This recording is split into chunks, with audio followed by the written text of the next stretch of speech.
Imagine, if you will, a really serene retirement village. You know the type. But picture this.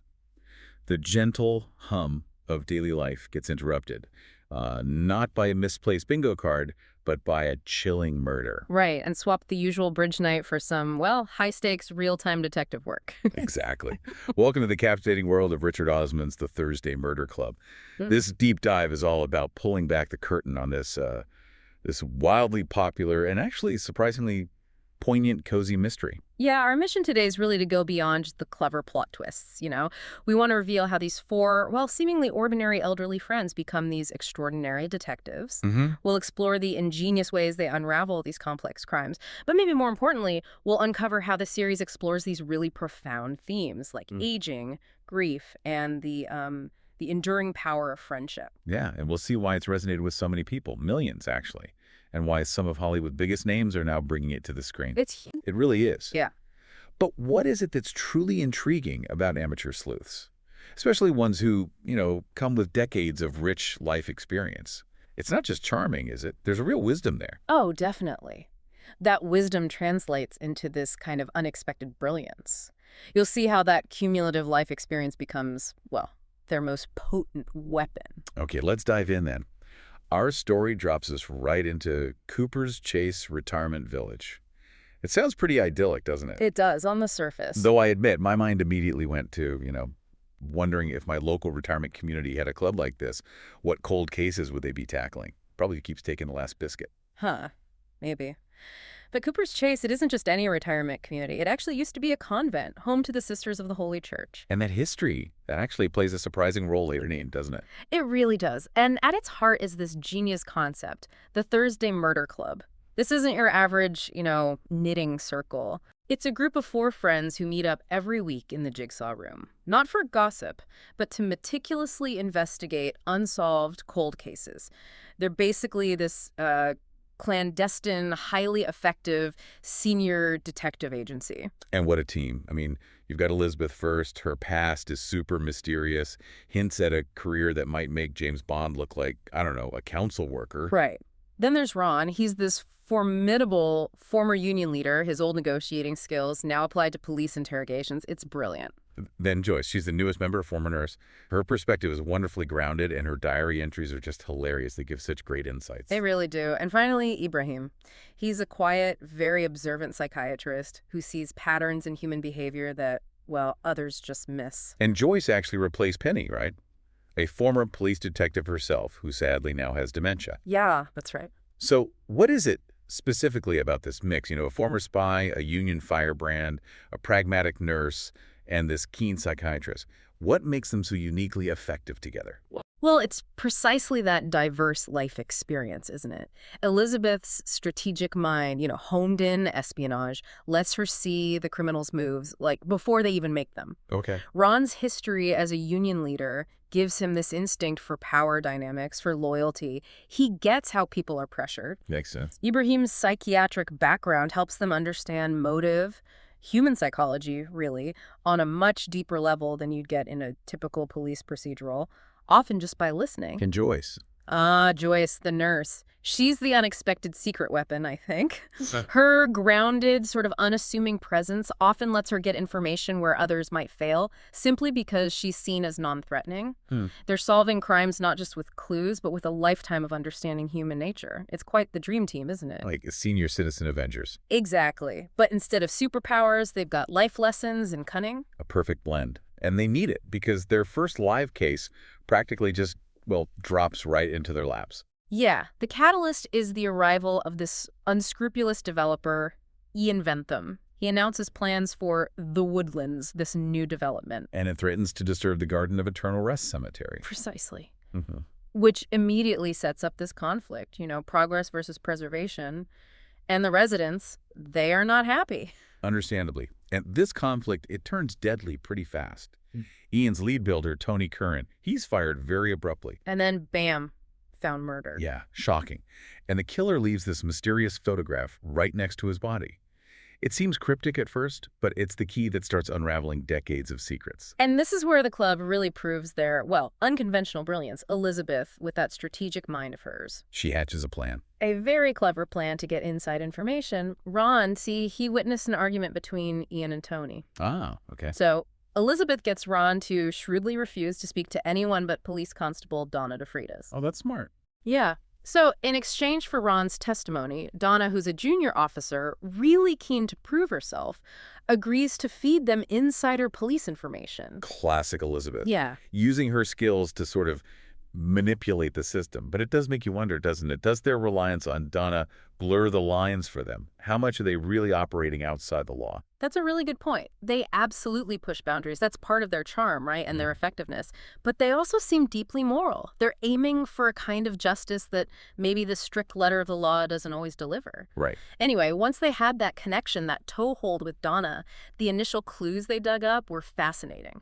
Elizabeth, almost effortlessly. How does she do it? I know. She gets her hands on Ian Bentham's financial documents, and they reveal he stood to make millions from Tony Curran's death. Wow. Okay, so a clear financial motive right off the bat. Exactly. Raises the stakes immediately. And then there's that photograph. Ah, yes, the photo. It shows Tony Curran, along with a known drug dealer, Bobby Tanner. And Jason Ritchie, who turns out to be Ron's son, the famous ex-boxer. Right. The photo itself is old, from years ago, linking these three to the drug trade back then. So right from the start, you've got this current murder tied to both present-day money and this shadowy past. And the plot thickens considerably from there. It reveals just how deeply rooted these new crimes are in those old secrets. Ian Bentham, the developer, he's not deterred by the murder. No, he tries to start digging up the graveyard anyway for his development. Which leads the Cooper's Chase residents to form this amazing human barrier to stop him. It's such a great scene, that standoff. Really shows the residents' spirit. It does. But amidst that drama, that distraction, something crucial, maybe even older, gets unearthed.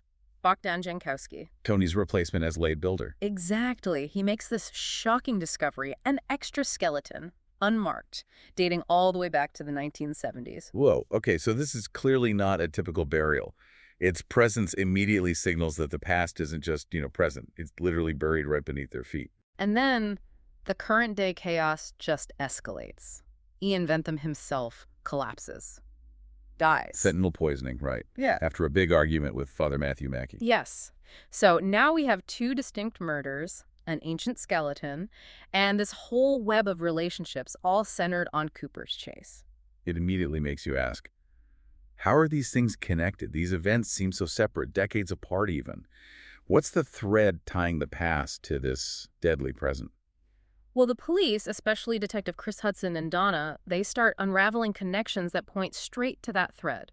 They find out Tony received these untraceable calls. From Jason Ritchie's number, Ron's son. Exactly, and Jason admits he got the mysterious photo himself a few days before Tony died. Understandably spooked, he actually goes to the club for help. Which leads to this crucial revelation about something shocking from back in 2000. Right. Tony, it turns out, had shot a young drug dealer. And Turkish Gianni, the fourth guy from that old photo, had killed the taxi driver witness, a man named Casimir. So the old photo wasn't just some random picture. It's a direct link to these violent past crimes. And the club's investigation into the bones, the 1970s skeleton, that becomes crucial here. They quickly suspect the recent murders, Tony's and Ian's, are somehow tied to preventing the discovery of those old remains. Meanwhile, Father Matthew Mackey, the priest who was so against disturbing the cemetery. Turns out he wasn't really a priest at all. No way. Yeah. He lived near the convent back in the 70s, fell in love with one of the nuns, Sister Margaret. She tragically got pregnant and killed herself. Well, that's heartbreaking. It is. And he was fiercely protecting her burial site. So that's another layer of long-held grief and secrets impacting the present day. Okay, so here's where we get to the really surprising confessions. The ones that tie everything together, revealing these two distinct yet connected layers of, well, justice. First up is John, Penny's devoted husband, remember? Yeah. He steps forward, confesses he killed Ian Bentham. And his motive. To prevent the discovery of those 1970s bones. And what he reveals is truly shocking. It was Penny, his wife, before her dementia set in. She took the law into her own hands. Yes, an act of vigilante justice. She killed a man named Peter Weber, who she believed had gotten away with murdering his girlfriend years before, and she buried him right there in the convent cemetery. Wow.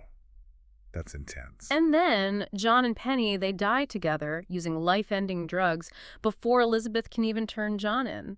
It's such a poignant, heartbreaking moment. Really highlights the emotional weight of carrying that secret for decades. It really does. What a protective act.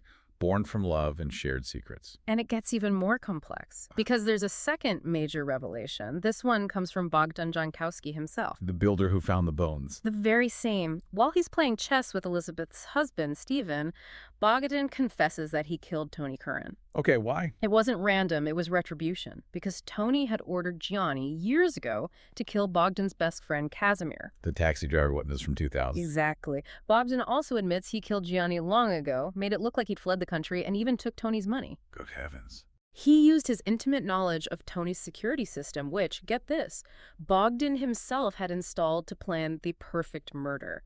A chilling, long-simmering revenge plot that finally boiled over. So two seemingly separate murders, but both tied to either protecting secrets or enacting a very personal form of justice, all stemming from these decades-old events. It's masterful plotting, weaving complex timelines, showing how the past just keeps bubbling up. Absolutely. And beyond that intricate plot, the book really shines in how it blends this sharp humor with a really thoughtful, honest exploration of aging and grief and dementia. Yeah, it adds a depth that definitely sets it apart from your typical cozy mystery, doesn't it? Oh, completely. And that unique blend, I think, is a huge part of its success, both critically and financially. Richard Osman's debut novel became the #1 best-selling Christmas title in the UK. That's a first for a debut novelist. Incredible. And the series' popularity has just kept growing. The Last Devil to Die, the latest one, hit #1 on the New York Times bestseller list. It just shows there's this huge appetite for stories that are both clever and genuinely heartfelt. And the future looks incredibly bright for the Thursday Murder Club, right? There are already 4 books published. And a fifth, The Impossible Fortune, is announced for September 2025. Fantastic news for fans. More adventures with this amazing group. And even bigger news, maybe, is the big screen adaptation. Steven Spielberg's company, Amblin Entertainment, is producing it for Netflix. With Chris Columbus directing. Yeah. And the cast. I mean, wow. Helen Mirren as Elizabeth. Perfect casting. Pierce Brosnan as Ron. Ben Kingsley as Ibrahim. And Celia Imrie as Joyce. That is an absolutely stellar lineup. It really is. It raises that interesting question, though. How will these iconic actors bring their own interpretations to these characters who are already so beloved, so richly drawn on the page? It's a challenge for sure, but what an opportunity to bring the club to an even wider audience. I cannot wait to see it. I'm especially excited to see Helen Mirren tackle Elizabeth's mysterious past. Me too. And if that wasn't enough, there's also going to be a stage play. With an original story. Apparently so, yeah. Also produced by Spielberg and Amblin. It seems we'll be seeing a lot more of Cooper's Chase in the years to come. That's great. And there's that clever final twist in the first book, too. Joyce's daughter, Joanna, she ends up buying Cooper's Chase through her company, Bramley Holding. Oh, I loved that bit. Yeah, and she reassures Joyce that the cemetery won't be disturbed. It's this wonderful full-circle moment. It protects Penny's secret, but it also ensures the club has its home base for future adventures. It really solidifies the idea that this community and the bonds within it, they're just unshakable. They really are. So what does this all mean for you listening in? Well, the Thursday Murder Club delivers way more than just a clever, multi-layered mystery. It's also this charming, heartwarming, and often really funny look at life, at aging, and the unexpected friendships we forge. Yeah, it's a powerful reminder that, wisdom and courage aren't just for the young. Definitely not. And it truly leaves us with a provocative thought, doesn't it? How do past secrets, even ones buried for decades, continue to shape the present in these unforeseen, sometimes deadly ways? And in these intricate stories of personal justice and long-held truths, does true justice always line up neatly with the letter of the law? That's the question. So think about your own life experiences. Which of them might make you an unlikely but brilliant detective? Maybe this deep dive will inspire you to pick up the book, or eagerly wait for the adaptations. Because, as we often discover here on the Dick Dive, the most insightful knowledge, the most interesting stories, they often come from the most unexpected places.